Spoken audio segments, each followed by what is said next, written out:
Le père Ferdinando Severi n'a plus de paroissiens. Ils sont tous morts ou disparus.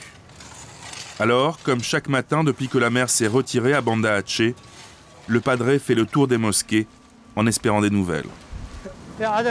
Excusez-moi, je cherche des corps de chrétiens. Quelqu'un m'a dit qu'il y en avait 2 derrière la mosquée. Padre, vous savez, les corps sont tellement gonflés qu'on ne sait plus qui est catholique et qui est musulman. Mais il y a bien des corps là-bas derrière. Il n'y a pas de souci, il y en a plein. Les soldats m'expliquent qu'il y a des corps un peu plus loin. Je vais peut-être pouvoir les bénir.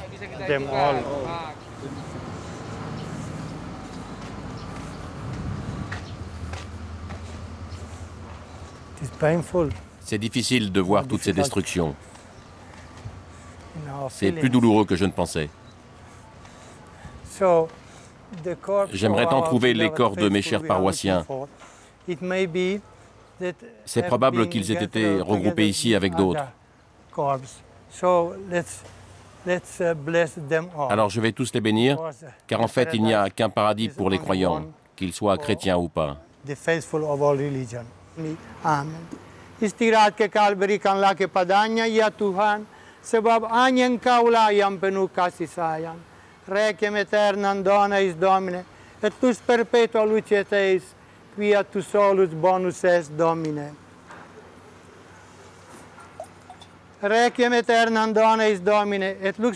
Cela faisait 30 ans que le padre Severi veillait sur les 500 âmes de sa paroisse. Une mission divine en terre d'islam à laquelle il ne renoncera pour rien au monde.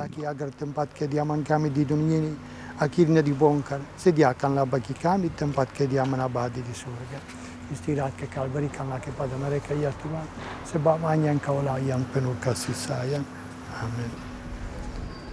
Mataï, sur les hauteurs de Banda Aceh, un camp parmi les dizaines mis en place après le tsunami pour accueillir les réfugiés.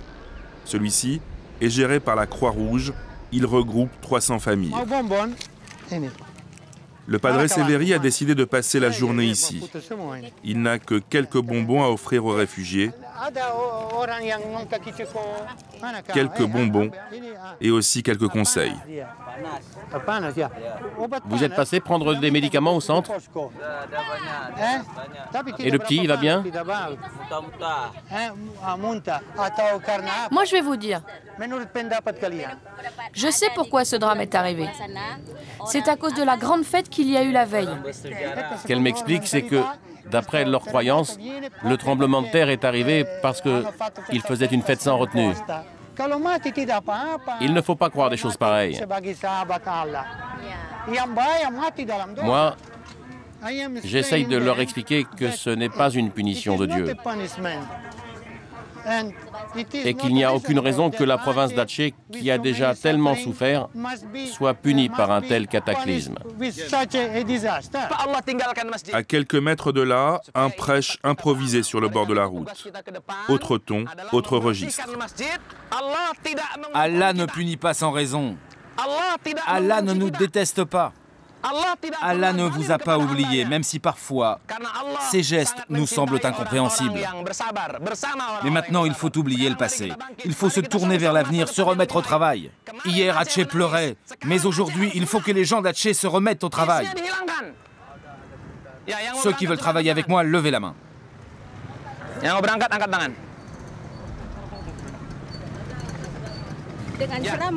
Grâce à son discours, je me sens enfin très heureuse. J'espère que tous les jeunes qui sont ici vont bien l'écouter et suivre son exemple. Ce qui nous est arrivé est une punition de Dieu. Il nous a punis pour nos péchés. Après seulement 15 minutes de sermon, près de 50 jeunes réfugiés vont se porter volontaires. Le padre Severi, lui, a passé la journée à chercher des chrétiens à l'intérieur du camp. Il n'en a pas trouvé un seul. Sambo, le prédicateur, est arrivé de Jakarta, la capitale indonésienne, il y a quelques jours. Il fait partie d'une des milices islamistes les plus radicales et les plus redoutées d'Indonésie, le Front de défense de l'islam. Sa mission, ramener les musulmans de cette région dans le droit chemin. Garde à vous! Le camp compte déjà 150 jeunes soldats eux aussi tout juste arrivés de Jakarta. En place! Allez, allez! Bougez-vous! Comptez-vous maintenant! Dans un autre archipel du pays, les Moluques, des miliciens de cette organisation sont accusés d'avoir massacré des centaines de chrétiens au nom de la guerre sainte. Aujourd'hui, nous allons récupérer les corps des victimes. Nous sommes tous musulmans, nous sommes tous des frères. L'union fait la force, c'est bien compris? C'est bien compris? Aux côtés de Sambo, le prédicateur, les cadres de la milice supervisent le bon déroulement des opérations. Lui a fait ses études de théologie au Yémen. Lui, c'était en Égypte. Je pense qu'il va falloir faire venir d'autres volontaires de Jakarta. On va avoir besoin de renforts. Dans une semaine, 800 miliciens supplémentaires doivent arriver à Banda Aceh, et cela en toute légalité. Notre organisation est inscrite officiellement au bureau gouvernemental d'Aceh. Ce sont les autorités qui ont fait appel à nous. Nous n'avons pas d'autre but ici que d'aider les habitants. Nous n'avons pas l'intention de prendre le pouvoir ici. Une fois que le travail est terminé, nous leur laisserons les commandes. Peut-être, mais d'ici la fin du mois, la milice espère pouvoir compter sur 5000 volontaires. J'espère que tout le monde a bien conscience du travail qui nous attend. Je veux que vous donniez l'exemple. Lorsque vous ramasserez les cadavres, il est strictement interdit de voler les objets de valeur. Si jamais vous en trouvez sur les corps, que ce soit des bijoux, de l'or ou de l'argent, il faut tout de suite mettre ces objets dans un sac et nous les apporter le plus rapidement possible. Il ne faut surtout pas que l'on nous considère comme des voleurs. C'est bien compris pour tout le monde ? Quelques versets du Coran. Ils parlent de martyrs et de djihad et ils sont chantés sur un air propre aux milices. Le bataillon des 50 nouvelles recrues ne connaît pas encore toutes les paroles, mais se souvient déjà de l'air. Les autres soldats ont intégré la milice il y a déjà plusieurs mois. À Jakarta, ils étaient chargés de mettre le feu aux magasins et aux restaurants qui servent de l'alcool. Allahu Akbar, Allahu Akbar, Allahu Akbar, Allahu Akbar. Le palais du gouverneur de Banda Aceh a été transformé en centre de commandement des opérations humanitaires. C'est ici que le gouvernement indonésien oriente, accrédite et définit les missions de chaque nouvel arrivant sur l'île de Sumatra. Au milieu des habitués de l'urgence humanitaire, un nouveau logo et une nouvelle couleur. L'église de Scientologie. À Hollywood, Tom Cruise et John Travolta sont les défenseurs les plus ardents de la secte. Mais sur le terrain, ce sont des hommes comme le révérend Nick Broadhurst qui sont aux commandes. C'est cet homme qui est chargé des accréditations et il n'a jamais entendu parler de l'église de Scientologie. Notre spécialité, c'est le traitement mental des victimes traumatisées. Lorsque les gens survivent à une telle tragédie, ils en gardent des séquelles. Et vous devez savoir aussi que les volontaires qui viennent ici pour aider, eux aussi ont des séquelles. Notre méthode permet à tout le monde de guérir plus rapidement. Pour obtenir son accréditation, Nick insiste pour faire une démonstration. Tenez, venez vous asseoir ici. Non, en fait, on va s'asseoir là-bas. Bon. Alors, ce que je vais vous demander de faire, c'est de fermer les yeux. Et lorsque la séance se terminera, vous sentirez la différence, j'en suis sûr. Ce que je vais faire, c'est que je vais vous demander de bien sentir mon doigt. Je vous demande pardon? Je vais vous demander de sentir mon doigt. Par exemple, je vais vous demander « Sentez mon doigt ?» Ouais. Et vous me répondez « oui », en anglais ou dans votre langue. Ce que je suis en train de faire, c'est simplement de suivre les terminaisons nerveuses de votre corps. Oui. Sentez mon doigt? Oui. Bien. Sentez mon doigt? Oui. Très bien. Feel my finger? Good. Feel my finger? Good. Feel my finger? Feel my finger? Feel my finger? Excuse me a minute. Pendant la séance, même les appels d'urgence sont interdits. Thank you. Right. I'll continue, okay? Feel my finger? Feel my finger? 20 minutes plus tard, How do you feel? Alors, comment vous sentez-vous? Oui. Je me sens plus détendu. You sure? Vous êtes sûr? En tout cas, j'apprécie vraiment votre démonstration. Okay. Bon, peut-être qu'on en fait un peu plus, hein? Allez, on en refait un peu plus. Okay, good. Let's continue. Okay, sit back. Feel my finger.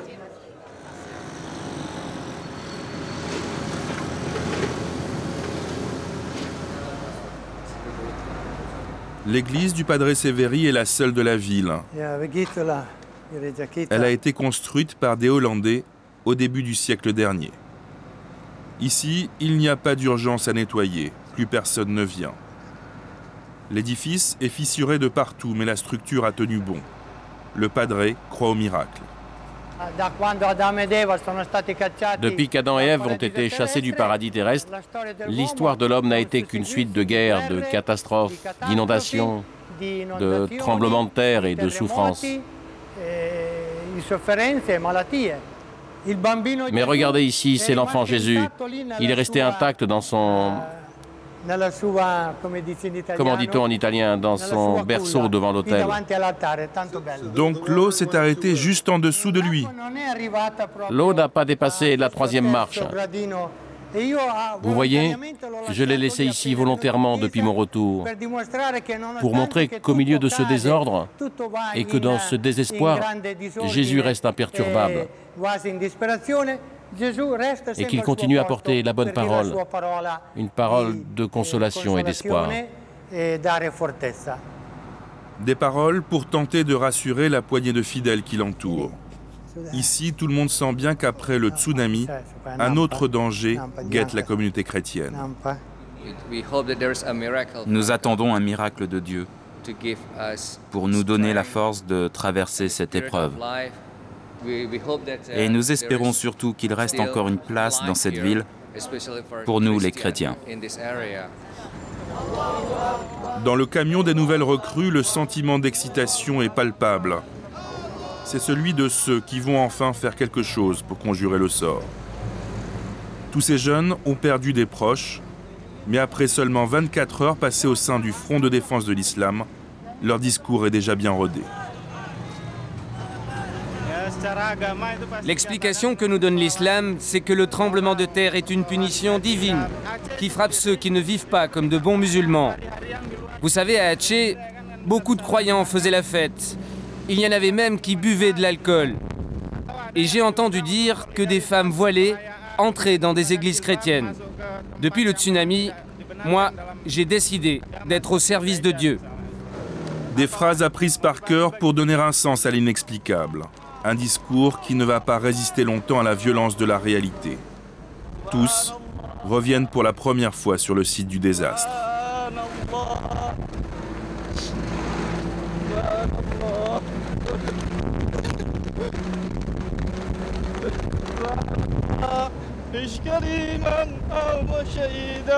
Allahu Akbar! Allahu Akbar! Allahu Akbar! Allahu Akbar! 12 jours après le tsunami, c'est encore plus de 1000 corps qui sont retrouvés chaque jour dans les décombres.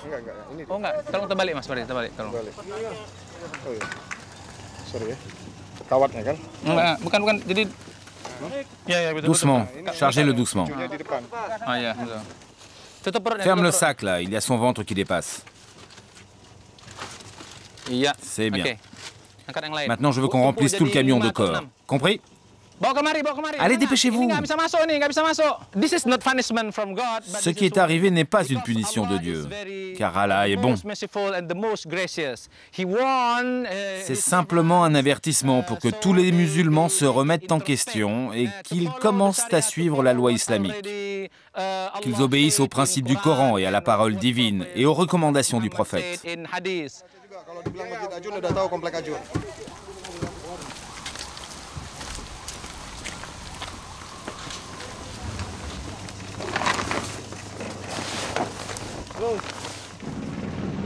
Toute la journée, les hélicoptères Black Hawk de la marine américaine font des allers-retours pour acheminer l'aide.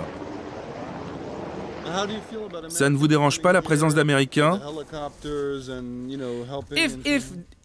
S'ils ne font qu'apporter de l'aide, de la nourriture, des médicaments, pas de problème.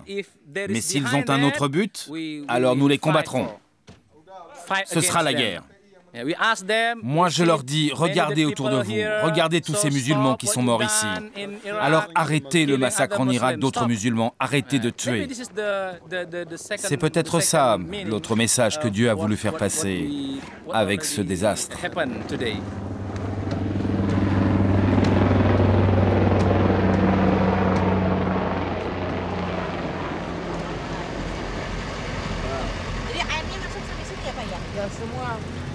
Oh mon Dieu. Pour les scientologues aussi, l'heure est venue de se confronter à la réalité.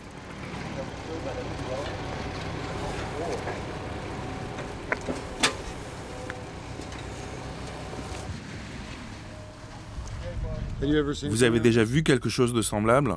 Non, c'est bien pire que ce que j'imaginais. Vous savez à quoi ça me fait penser, moi? La seule chose qui ressemble, ce sont les photos faites à Hiroshima. Et ça, c'était en 1945. Pas question pour eux de toucher aux cadavres. Officiellement, s'ils sont là, c'est pour absorber les ondes négatives de ces destructions, pour aider au mieux les survivants. Une méthode bien rodée qui aurait, selon eux, fait ses preuves pendant le tremblement de terre de Kobe au Japon, ou encore à New York, après le 11 septembre. Vous pensez que c'est important de venir ici? Ça va vous aider à comprendre les victimes? Bien sûr, ça va nous aider. C'est vraiment une bonne chose d'être venu, car on se rend compte de l'ampleur des dégâts.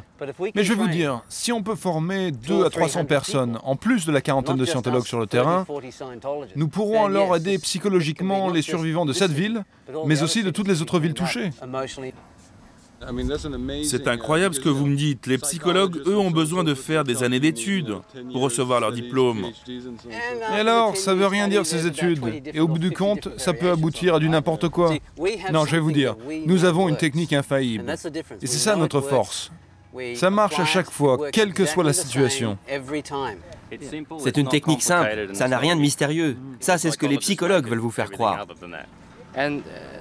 Et puis, vous savez, ils font beaucoup d'argent en vendant des médicaments, en vous faisant croire qu'il n'y a qu'eux qui peuvent aider. Mais la vérité, c'est que la scientologie va droit au but, car nos principes sont simples et donc communs à tous les êtres humains. L'accusation portée contre les psychologues frôle l'hypocrisie. La secte est réputée pour sa formidable capacité à soutirer de l'argent à ses adeptes. Soudain, des soldats indonésiens interpellent les scientologues. Ils viennent de retrouver un survivant. C'est une tortue géante retrouvée sous un amas de pierres. C'est la vague qui l'a amenée jusqu'ici. Elle est vivante, mais sans aucun doute traumatisée. Pour les scientologues, l'occasion rêvée de mettre en pratique leur théorie. Apparemment, vous ne faites pas qu'aider les humains. Une vie, c'est une vie. C'est une loi universelle. C'est la première fois que je fais ça à une tortue. Mais le principe reste le même. Je ne fais que suivre le système nerveux. Oui, mais le système nerveux d'une tortue est quand même différent. Oui, mais ça reste un être vivant. Au sein du groupe, un homme est chargé de tout filmer.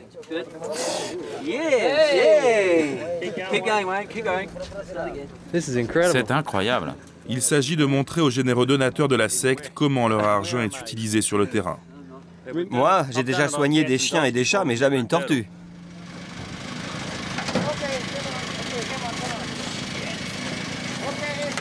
« 10 membres de l'église de Scientologie au chevet d'une tortue. La mer est à 5 km. Un voyage retour en première classe pour la nouvelle protégée des scientologues. T'inquiète pas, ma grande, on te ramène à la mer.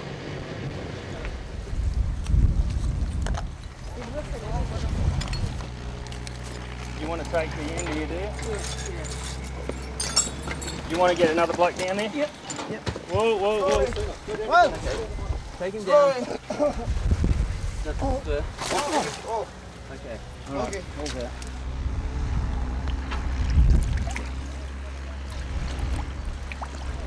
Je crois que la marée monte. There we go. See what he wants to do. What do you want to do? Here we go. Jalan dia. Jalan. Yeah. Okay. He wants to go. Siram lagi. Pas. Okay. End of the session. End of the session.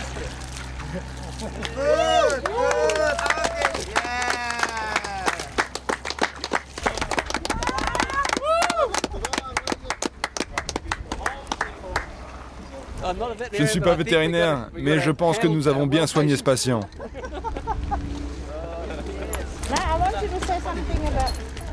Le soir même, l'article et les photos de l'événement sont en première page du site de l'église de Scientologie, juste à côté de la promotion du livre du gourou de la secte. Le texte est accompagné d'un appel à faire des dons pour l'église. Même ma présence est exploitée. J'aurais, paraît-il, qualifié le sauvetage de miracle. Faux, bien sûr.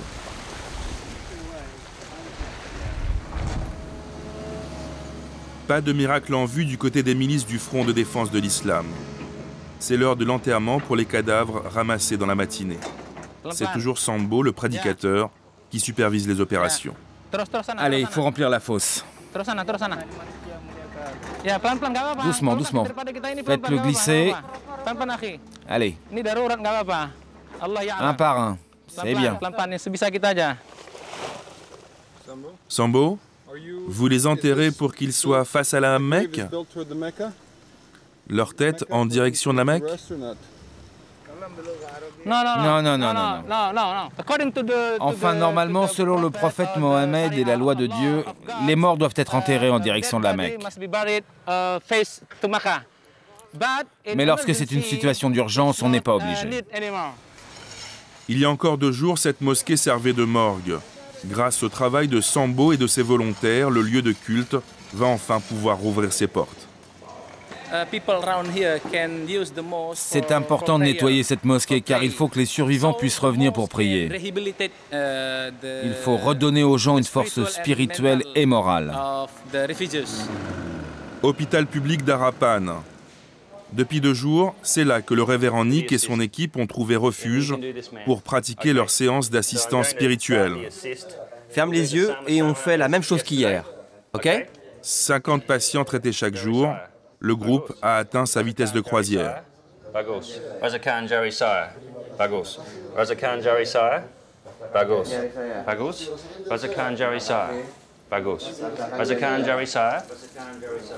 Mais qu'est-ce qu'ils font là? Mais ce matin, un grain de sable va enrayer leur belle opération de communication. Ça n'a rien à voir avec la médecine, ce qu'ils font. Moi, je suis docteur et je peux vous dire que ce n'est pas comme ça qu'il faut faire. Demandez-lui s'il se sent mieux. Demandez-lui. Dis-moi, est-ce que tu sens une différence? Il dit que, en fait, ça fait rien leur truc. Avec ou sans traitement, ça change rien. Et la séance d'hier? Entre la séance d'hier et celle d'aujourd'hui, tu as senti quelque chose? Pas de différence, rien. Mais notre scientologue n'en démord pas. Il est convaincu de son pouvoir de guérison.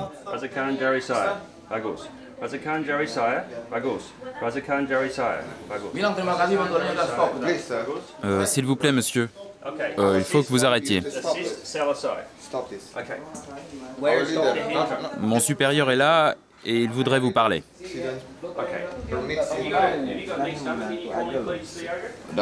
Bon, écoutez-moi, nous n'avons plus besoin de votre aide pour l'instant.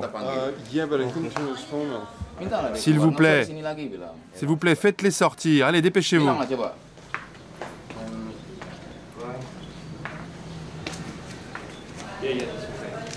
Embarrassé, Rob essaye de joindre son supérieur, le révérend Nick. Ne filmez pas. Je suis de la télévision française. Ne filmez pas, désolé. C'est quoi le problème? Nous n'avons pas besoin de ce genre d'aide. Pas pour l'instant. C'est clair? Vous avez tout ce qu'il vous faut. Nous n'avons pas besoin de votre aide. Vous avez suffisamment de docteurs. Oui. C'est compris? Vous arrivez à joindre le révérend Nick? Non, ça ne passe pas. Ça arrive souvent qu'on ne comprenne pas ce que vous faites? Oui, enfin, excusez-moi, mais je ne suis pas habilité à parler aux médias. On a des gens pour ça. Vous savez, ici, on est dans un pays étranger. Il y a la barrière de la langue. L'Église de Scientologie nous apprend qu'une bonne communication est essentielle. Alors, je ne suis pas très inquiet. Je suis désolé si nous avons offensé qui que ce soit, et je reviendrai avec quelqu'un qui pourra vous expliquer ce que nous faisons. Vous savez si le docteur Hendra est là? Non. C'est lui qui nous a dit que l'on pouvait venir. Bon, eh bien, je reviendrai avec d'autres membres pour mieux vous expliquer notre démarche. Merci.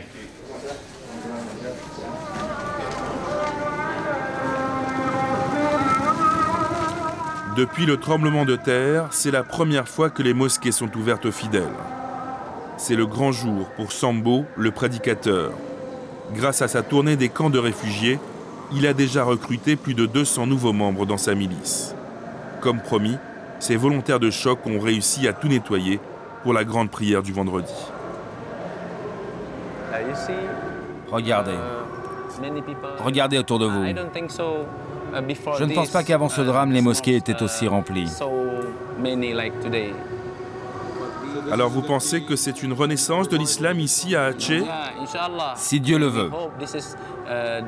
J'espère que ce sera la première étape de ce renouveau de l'islam à Aceh.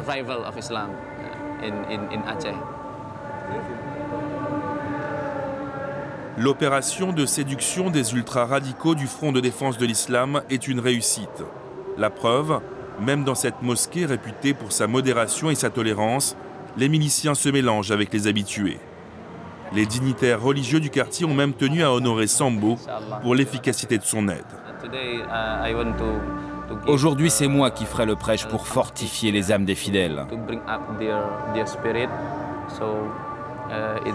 Vous savez, c'est ma mission. Allah a créé le monde. Allah a le pouvoir de le détruire s'il le veut.